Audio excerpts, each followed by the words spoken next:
You probably already heard the Federal Reserve raise interest rates by 0.5% today, the biggest increase since the year 2000. If you follow me, you already knew that was coming because we talked about it on Monday.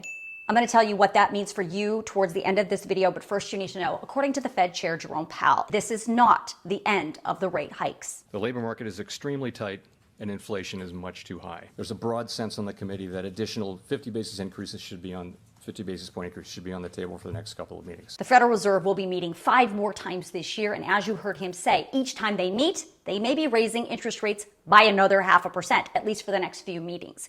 Chairman Powell said there are no plans for any one of those increases to be 0.75%.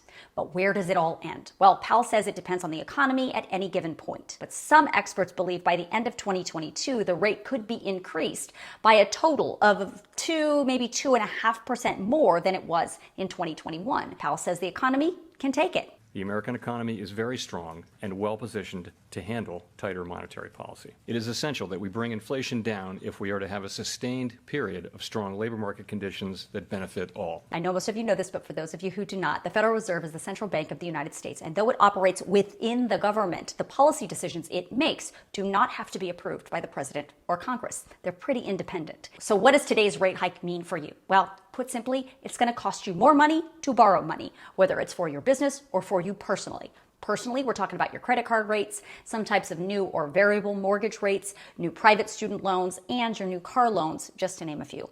Powell said the Fed will not hesitate to do what it has to get this 8.5% inflation back down to a more normal 2%. We understand that our actions affect communities, families, and businesses across the country. Everything we do is in service to our public mission. We at the Fed will do everything we can to achieve our maximum employment and price stability goals. The Fed also announced it would be scaling back its nearly $9 trillion balance sheet in the month of June. That's a whole different video, but further supports the idea that the Fed is trying to back off its propping up of our economy in the hopes of trying to get this inflation back down.